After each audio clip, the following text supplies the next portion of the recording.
फिलहाल अभी हम दिल्ली में हैं और दिल्ली में हम मनीष कश्यप के मुद्दे पे बात करने आए हैं और हमारे साथ बिहार के सबसे बड़े क्रिएटर बबुआ है राणा दीपू सिंह, जिनके साथ आज हम बात करेंगे और मनीष कश्यप से रिलेटेड जो भी मुद्दा है, मनीष कश्यप से रिलेटेड जो भी बातें हैं, जैसे कि पिछले 21 तारीख को मामला जो है सुप्रीम कोर्ट में गया था, लेकिन उस पर सुनवाई हुई या नहीं हुई उसके बारे में भी जानकारी लेंगे और 28 तारीख को क्या होने वाला है उस मुद्दे पर भी हम बात करने वाले हैं। सबसे पहले तो आपका इंडियन टाइम्स न्यूज में स्वागत है। धन्यवाद। और सबसे बड़े क्रिएटर जैसा कुछ नहीं है यार भाई, ठीक है, धन्यवाद, आप इज्जत रखे वो अलग बात। चलिए कोई नहीं है सर, सबसे पहले जानना चाहेंगे कि 21 तारीख को सुप्रीम कोर्ट में मनीष कश्यप को लेकर क्या हुआ था।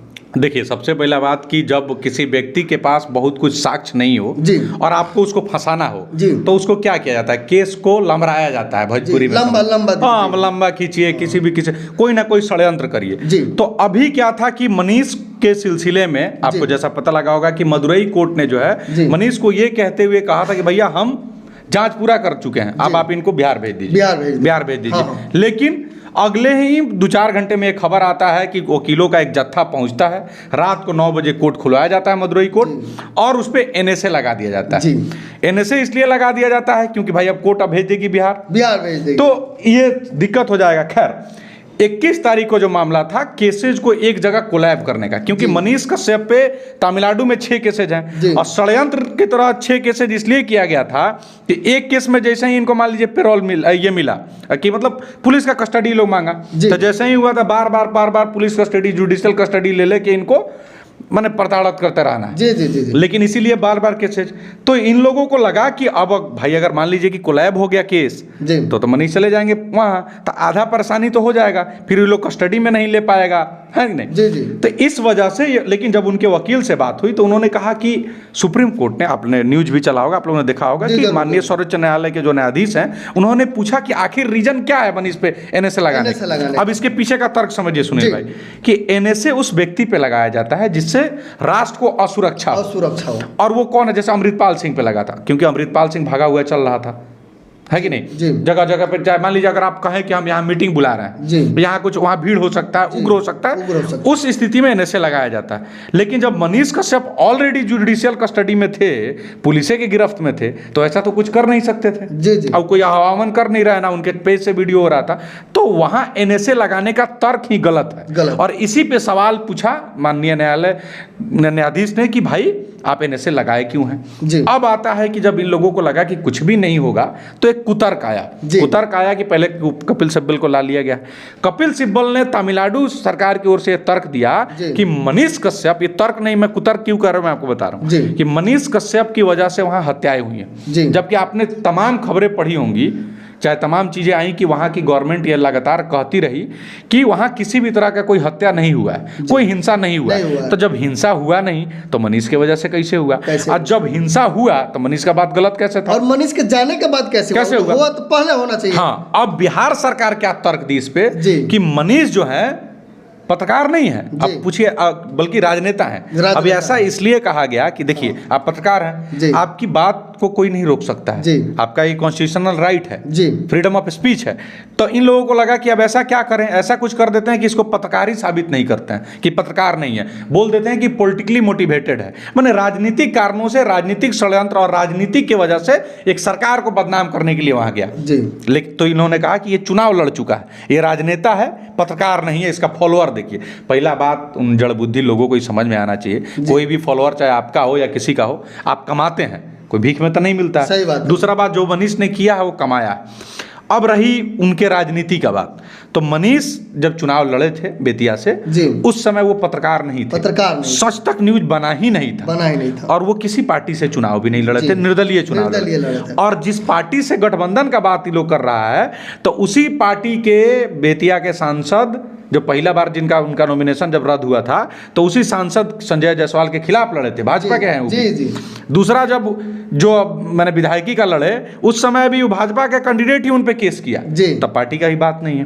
पार्टी का। अब आते हैं तीसरे मुद्दे पे कि क्या अगर कोई व्यक्ति, आप पत्रकार हैं, कल आप चुनाव नहीं लड़ सकते हैं, या आपका कॉन्स्टिट्यूशनल राइट है? क्यों नहीं? जो आदमी भारत के संविधान में जो चीजें निहित है कि भाई वो इंडिया का होना चाहिए, उसका एज इतना होना चाहिए, वो चीजें अगर फुलफिल करता है कोई चुनाव लड़ सकता है। ऐसा थोड़ी है कि मनीष पहली बार, मनीष के केसेज में तो पहले चुनाव लड़के बाद में पत्रकार बने हैं। यहाँ अटल बिहारी के केसेज में तो देखिए, अटल बिहारी वाजपेयी जी भारत रत्न, माने भारत के प्रधानमंत्री अटल बिहारी वाजपेयी जी पहले पत्रकार थे जी, बाद में नेता बने, भारत रत्न बने, प्रधानमंत्री बने और शानदार कवि भी थे जी। आशुतोष जो आप आम आदमी के थे, IBN 7 में पहले पत्रकार थे, चुनाव लड़े, हार गए और फिर पत्रकारिता कर रहे हैं। आप कुमार विश्वास पहले कवि थे, फिर चुनाव लड़े, और MJ अकबर, बहुत ऐसे नाम है, बहुत, मनीष सिसोदिया, माने भतेरे नाम है जो लोग पत्रकार थे। अब आते हैं कपिल सिब्बल को ही देख लीजिए, ये तर्क कितना कुतर्क है बिहार सरकार के। देखिए कि जिस वकील को रखे हैं वो स्वयं राज्यसभा का सांसद है, समाजवादी पार्टी के समर्थन से निर्दलीय, और उससे पहले वो कांग्रेस का नेता रहा है, अब वकील भी है। लेकिन ये कुतर्क इसलिए है कि किसी भी तरह से देखिए, जब क्या होता है कि आप सच्चाई से किसी, आप सबको पता है कि मनीष को आप सच्चाई से अंदर नहीं रख सकते हैं, भाई न्यायालय को पता है ना कि मनीष गलत नहीं है। तो अब इस स्थिति में क्या करना है? इस स्थिति में यही करना है कि तमाम तरह के षड्यंत्र किए जाए, डेट पे डेट बढ़वाया जाए, तारीख पे तारीख वही हो। तो इसका तारीख अब 28 तारीख को, अब 28 तारीख को क्या होने वाला है? देखिए, सबसे बड़ी बात मुझे जहाँ तक लगता है, माननीय न्यायालय को ये पता है कि मनीष पे, क्योंकि उन्होंने सवाल भी पूछा, कड़े लहजे में पूछा, और मुझे लगता है कि सबसे ज़्यादा जरूरी चीज़ है कि उन सारे केसेज को एक जगह कोलैब हो जाए। कोलैब हो जाएगा तो ये जो सारे केसेज हैं वो चले जाएगा मदर कोर्ट में चला जाएगा, तो वहाँ की बातें होंगी, वहाँ होगा। दूसरी बात, अब NSA पे भी बहस होगा कि NSA लगाना उचित है और बिल्कुल संवैधानिक रूप से अनुचित है, क्योंकि माननीय न्यायाधीश ने भी इस पर सवाल उठाया। सर्वोच्च न्यायालय का ये बात आया और उन्होंने तमिलनाडु सरकार और बिहार सरकार से अंतिम बार पूछा है और पुलिस वाले से पूछा है कि NSA लगाने का आप लोग का क्या तर्क था? तो उम्मीद यही जताइए प्रशंसक के रूप में, अगर सरकार अगर कुछ षड्यंत्र नहीं करती है, यही अगर नहीं करती है, मुझे लगता है कोलैब तो कम से कम केसेज हो ही जाएंगे, और NSA पे भी मुझे लगता है कि बहुत जल्दी फैसला आ जाएगा। अब देखिए क्या है कि जब आप सरकार से आमने सामने का टक्कर लेंगे तो आपको दिक्कत होगा। आप उसका तलवा चाटेंगे, जैसे तलवा चाटा दैनिक भास्कर ने, हिंदुस्तान ने, अमर उजाला ने, तमाम तरह के लोगों ने पहले पत्रकार लिखा ना अखबार में, मनीष से पहले लिखा, उनका कुछ नहीं हुआ। मनीष आमने सामने का टक्कर लिए तो हो गया, पप्पू यादव का कुछ नहीं हुआ, प्रशांत किशोर का नहीं हुआ, बहुत लोगों ने, सब लोगों ने वीडियो किया, लेकिन उनका नहीं हुआ। जो सरकार के गोद में बैठे हैं उनका नहीं हुआ। तो अभी सरकार से सवाल करने की वजह से मनीष उन लोगों के आंखों का किरकिरी बने थे। अब षड्यंत्र तो उन पे होगा, लेकिन हाँ, षड्यंत्र का भी एक अंत है, हर अंधेरे के बाद उजाला जरूर होता है। हाँ, थोड़ा वक्त क्या लगता है 28 तारीख की अगर सुनाई होती है तो उनके रिहाई को लेकर क्या चर्चा हो सकता है या कुछ आशंका जताई जा सकती है? रिहाई नहीं, मुझे देखिए, हम लोग तो जो ना ही मैं वकील हूँ और ना ही मैं ज्योतिषी हूँ, लेकिन हाँ इतना जरूर है कि जिस तरह का बात उस तरह उस दिन माननीय न्यायाधीश ने बताया और जो चीज़ें बाहर निकल के आई सुप्रीम कोर्ट में, इतना तो है कि उनका केस कोलैब हो जाएगा और NSA पे भी विचार हो सकता है, क्योंकि कोर्ट इस बात को समझती है कि NSA लगाना गलत है। और अगर कोई पहले, अगर मान लीजिए केसेज उनके सारे एक जगह हो जाते हैं तो 30% जीत, NSA हट जाता है तो 80% जीत, बाकी सारी बातें होंगी। मनीष को आप षड्यंत्र के तहत पे सरकार देखिए क्या चाह रही है। सरकार सिर्फ इतना चाह रही है कि मनीष कम से कम चुनाव तक नहीं निकले, कि उनका डैमेज नहीं हो, बस उनका यही। अगर मनीष कश्यप जो है बाहर निकल जाता है तो कंफर्म है चुनावी मुद्दा में कुछ ना कुछ जो है क्षति हो। कैसे डैमेज नहीं होगा? आप भी चाहें तो डैमेज करा सकते हैं। आप जहां से आते हैं, आप अपने आप मान लीजिए कि एक कमीम है, एक आदमी बहुत खराब काम किया हुआ है, मान लीजिए हम आपके यहाँ के विधायक हैं, हमने बहुत चीजें खराब की हैं, आप पत्रकार हैं, आप चीजों को उजागर करेंगे, लोगों के मन में आएगा कि आदमी तो करप्ट है, वोट नहीं देगा। तो जब मनीष के पास, आप कर सकते हैं, सब लोग कर सकता है, मनीष ऐसा कर सकते हैं, बिल्कुल कर सकते हैं। तो ये डर कहीं ना कहीं, और वो जो मनीष ने जो चुनौती देते हुए कह दिया वो ज्यादा अखड़ गया। और ये कोई बहुत बड़ा बात नहीं है। बहुत सारा लोग कह रहा है अरे भाई क्यों नहीं गिरा सकता है कोई सरकार, एक सीट से सरकार गिर सकता है जी। बिहार के बेटे जयप्रकाश नारायण ने जेपी आंदोलन करके इंदिरा गांधी का तख्ता हिला दिया, तो एक आदमी क्या नहीं कह सकता है मुख्यमंत्री, कोई बहुत बड़ा चीज है जी। और उनका सरकार है कहाँ, वो तो अभी भी बैसाखी पे चल रहा है, गठबंधन का सरकार है, अकेले थोड़ी उनका सरकार है। तो ये कोई बहुत बड़ा बात नहीं है। हाँ, ये देखिए वक्त है, देर से अवेयर होगा ही, और बिल्कुल है, जनता को पता है। आप देखिए, आप वीडियोस करते हैं, आपके कमेंट बताते होंगे कि 90% कम से कम पॉजिटिव कमेंट आते हैं। हाँ बताइए। 100% मुझे तो मैं अनुमान तक कहता हूँ कि 90% तो जरूर मनुष्य के समर्थन में पहुंच जाते हैं। 10% मैं इसलिए हटा देता हूँ कि वो लोग पार्टी के अंधभक्त हैं, पार्टी के गुलाम हैं, जिनको सिर्फ वही करना है। उसके अलावा जिन लोगों के मुद्दे मनीष उठाता था, देखिए, एक बात हम लोग को बड़ा जिम्मेदारी से समझना होगा सुनील जी, कि मनीष के चले जाने से किसका नुकसान है? उन लोगों का जिन तक, आम लोगों तक, जिनका टीवी वाले का माइक नहीं पहुंचता, जिनको न्याय नहीं मिलता, जिन तक, मान लीजिए हम चलिए आप और वो दोनों आदमी एक चीज में इन्वॉल्व थे जी, आर्मी राधा मोहन जी का, किस नेशनल मीडिया ने आवाज उठाया था? किसी आपने लड़ा भी, आने के बावजूद भी नहीं उठाया। वहां आए थे, और हमारे चैनल पर चलेगा ही नहीं। और जब आप तमाम लोग ने जब लड़ाई लड़े, अपने संवैधानिक तरीके से अपनी बात रखी, आर्मी के जवान रिहा हुए जी, हुए ना, रक्सौल से रिहाई हुए, रामगढ़ कहीं थे शायद, अगर मैं गलत नहीं, तो राधा मोहन रिहाई हुए। आज अगर आप नहीं होते, वो मीडिया नहीं होता, जिस मीडिया को, जिसको लोग ये लोग यूट्यूबर कहता है, और ये लोग पत्रकार है, क्योंकि ये लोग उर्फी जावेद को दिखाता है, ये लोग तैमूर दिखाता है, ये लोग उसका पैचअप दिखाता है, उस तरह का ये लोग पत्रकार है। लेकिन यूट्यूबर अगर ऐसा सही मामले में उठाता है तो बढ़िया है, कि वो पत्रकार से बढ़िया है यूट्यूबर फिर। तो ये जरूरी मुद्दा मनीष के चले जाने से, और बिहार के कुछ पत्रकार जो भी हैं, भाई सरकार डरा रही है। रामनवमी में देखिए कोई नहीं गया वीडियो करने, सही बात है। आज होता तो बता, देखिए हिंदू मारा मुसलमान मारा बाद में बात है, हुआ क्यों दंगा?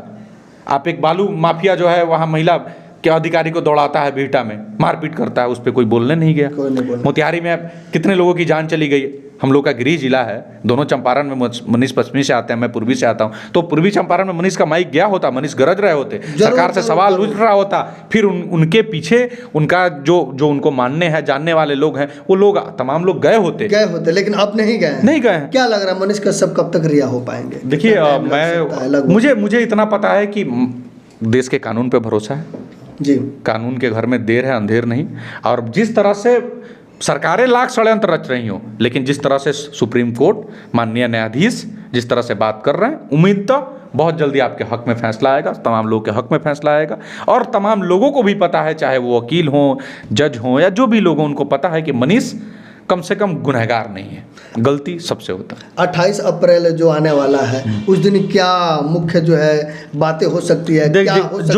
जो एपी सिंह जी से जो मेरी बात हुई थी, उनके जो वकील हैं, लीगल देख रहे हैं, वैसे तो उनके और भी वकील हैं, सिद्धार्थ दवे हैं, आदित्य सिंह देसवाल जी हैं, लेकिन एपी सिंह भी इस मामले को देख रहे हैं, उनसे मेरी बात हुई थी।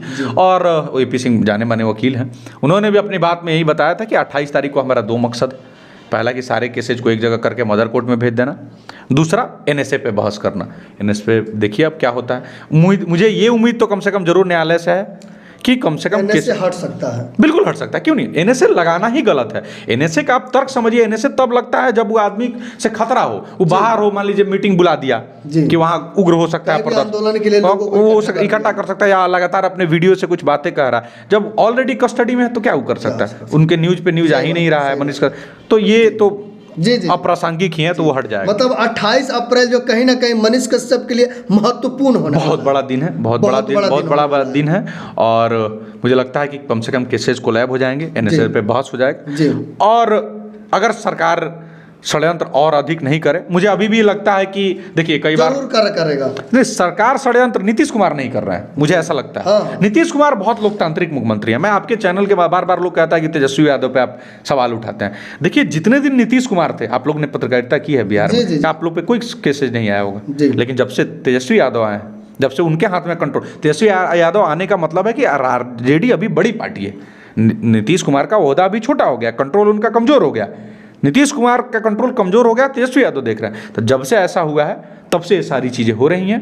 और वहीं षड्यंत्र के वजह से, अगर एमके स्टालिन चूंकि विपक्ष के ही नेता हैं, इन दोनों के बीच में जो गठबंधन के बीच में है, क्योंकि आपको मोदी के खिलाफ एक विपक्ष खड़ा करना है, इसके वजह से मनीष पिस रहा है बस। क्या लग रहा है, दर्शकों को क्या बताना चाहेंगे, जो फैंस हैं उनको क्या कहना चाहेंगे मनीष कश्यप को लेकर? बस यही कहेंगे कि आप किसी गलत व्यक्ति का साथ नहीं दे रहे हैं, आप जिसके साथ खड़े हैं वो आपके हक का आवाज़ बनता है। बिहार के शिक्षा व्यवस्था की बात करता है, स्वास्थ्य की बात करता है, सड़क की बात करता है, आपके हक और हुकूक की बात करता है। वो कोई पेशेवर अपराधी नहीं है। इस देश में अपराधियों के लिए कोर्ट खुलता रहा है, भरोसा रखिए, न्याय आज नहीं तो कल होगा, भाई आपका बाहर आएगा। बस दुख इस बात का रहेगा कि वो आपकी आवाज़ करने, आपका आवाज़ आज रुक रहा है। और उससे भी बड़ा दुख का बात ये रहेगा कि क्या जब मनीष छूटेंगे तो वापस से उसी मजबूती से पत्रकारिता कर पाएंगे या आवाज़ उठा पाएंगे, क्योंकि उनका परिवार उनका भी तो है। आप आज उनके माँ का स्टेटमेंट रोते हुए सुन रहे होंगे, लेकिन जब भी हो, शेर फिर भी शेर है, जब भी निकलेगा। इसमें नुकसान आपका है। मैं चाहूँगा कि आप लोग अपनी आवाज़ लगातार बुलंद करते रहें, इसलिए बुलंद करते रहें कि आप गलत आदमी के साथ नहीं हैं। चलिए बहुत बहुत धन्यवाद, आपने समय दिया। अरे बहुत बहुत बहुत शुक्रिया। तो दर्शकों अभी देख रहे थे हमारे साथ राणा दीपू सिंह थे और दिल्ली में है, और 28 जो तारीख है वो काफ़ी महत्वपूर्ण होने वाला है मनीष कश्यप को लेकर, क्योंकि सुप्रीम कोर्ट में मनीष कश्यप के ऊपर जितने भी FIR हुए थे उन FIR पे बात होगा। साथ ही साथ NSA जो लगाया गया, आखिर में NSA क्यों लगाया गया, क्या वो NSA हट सकता है या नहीं हटेगा, इस मुद्दे पर भी बात होगा। बाकी आप हमारे चैनल पर बने रहिए, 28 तारीख तक मैं दिल्ली में ही रहूँगा और आपको सारी इन्फॉर्मेशन देता रहूँगा। बाकी कमेंट करके ज़रूर बताइए कि मनीष कश्यप के साथ कौन कौन है। जय हिंद।